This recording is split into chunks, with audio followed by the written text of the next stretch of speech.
Hey, Dragon Slayers. So, this is it. If you guys have been following me for the past, I don't even know, 60, 70 plus days, it's been one heck of a journey.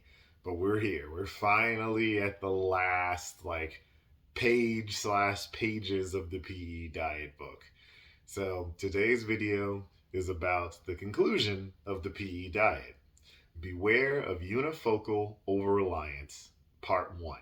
So I'm going to split this into two parts because it's going to be really long. And I want to make sure that I cover it all well and give you my insights and my opinions on it as well.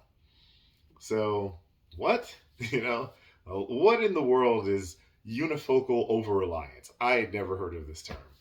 And so when it comes to optimizing diet and exercise, you have a number of levers that you can pull in order to improve your results. Here are only a few of the possible diet levers that you can manipulate in your quest to optimize health by achieving higher lean mass at a lower fat mass.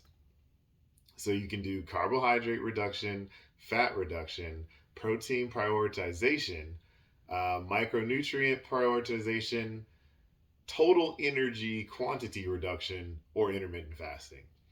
When it comes to exercise, you have the following as just a partial list of weapons at your disposal: resistance exercise, cardio exercise, and general activity level. There are also some other lifestyle hacks that can be helpful. Here are a few in no particular order: getting proper sleep, getting sunlight, practicing mindfulness, practicing gratitude, having healthy relationships, and meditation. But here comes the point. If you just choose any one of all of those levers and fixate on it completely, you might miss out on all of the other levers. What's more, you might even pull that lever so hard that it breaks off in your hand. Metaphorically speaking, of course. And so your results are actually worsened. For example, let's look at low carb diets. We all know that a person who is a rabid low carb fanatic, to be fair, the second that person went on a low carb diet, they did effortlessly lose a bunch of fat and immediately felt better. But now, if they stall out and reach a plateau on their low carb diet, they might make the mistake of just trying to low carb harder. Maybe they will shave their carbs from 50 grams down to 20 grams daily by eliminating all green vegetables. Maybe they feel that if they can just get their carb grams all the way down to absolute zero, like a pure carnivore diet, for example, they will finally get the results that they're looking for. There are two huge problems with this approach. First of all, you're missing out on all of the other levers. And some of those levers are very low hanging fruit. For example, if you aren't doing any resistance exercise at all, just adding in a set of push ups and pull ups and squats daily would be far easier than banishing all trace carbs from your life. Maybe just going for a walk after dinner would be both easier and have a greater effect. The second problem is that by pulling this lever until it breaks, you could actually start worsening your results. For example, skipping the salad only to eat steak in order to get your carbs from 20 grams all the way down to zero could actually lead to proper satiety and more fat loss stalls. Poor satiety and more fat loss stalls. We see the same mistake being made in the plant based community. Not getting the health results you want, you just need to vegan even harder.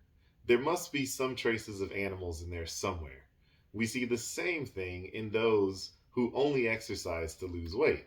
Perhaps 1 hour of jogging isn't enough, and all you need to jog is for 2 hours. In all of the diet and exercise camps, you find examples of this sort of over reliance on one facet of health. But you need to be mindful of all of these if you really want to get the outcome you're looking for. We would encourage everyone to pull each of these levers to a moderate degree rather than just grabbing one lever with a death grip and leaning on it until it snaps off at the base, leaving you with nothing. And now it's your turn. Remember that every day gives you a brand new opportunity to progress your diet and exercise. You only get one trip through life. You owe it to yourself to live it lean, strong, and healthy. No matter where you are in your progress, always live in the present and be sure to enjoy the journey. So he ends his book with this quote from Lao Tzu. It says, "If you are depressed, you are living in the past. If you are anxious, you are living in the future. If you are at peace, you are living in the present." So that's it, guys. That is the entire PE diet that I have recited to you, almost literal word for word, inserting my opinion here and there. The next video is going to be my full kind of review about this section and show you how it personally applied to my life. But it was important to me to give you all the data and all the information in its most raw form.